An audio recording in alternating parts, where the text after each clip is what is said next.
Have you ever wondered why it becomes so much harder to stop sinning once you know it's a sin? Romans chapter 7, Paul tells us exactly why. You go to verse 7, he says, "What shall we say then? Is the law sinful? Certainly not. Nevertheless, I would not have known what sin was had it not been for the law. For I would not have known what coveting really was if the law had not said, 'You shall not covet.' But sin, seizing the opportunity afforded by the commandment, produced in me every kind of coveting, for apart from the law, sin was dead." Just like when you were a little kid and your parents told you to stay away from the desserts, it increased your desire to go to the desserts.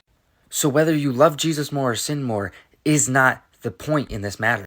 The fact is, as a human, if you're told not to do something, whether you like it or not, it will increase your desire to do it.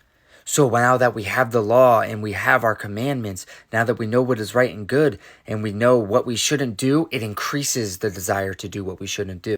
But that is your sinful, fleshy side. That is not your spirit. See, we are trapped in this flesh and in this sinful nature, and our spirit is struggling and at war every day with our sinful nature. And the struggle is good because those who are dead in their sin don't struggle with it because they don't realize that it is sin. But now that you know that it is sin, that struggle means that your spirit is fighting to get out and you are fighting for the Lord. See, it's not your fault that your desires go to what is not good. It is your sinful flesh side because your spirit wants what the Lord has to offer for you. So do not hold yourself accountable for your desires and for your sin. Hold yourself accountable for your relationship with God. Because as your relationship with God gets stronger, your desires for Him become greater. So now that you know what is right and what is wrong, your desire for what is wrong will become stronger.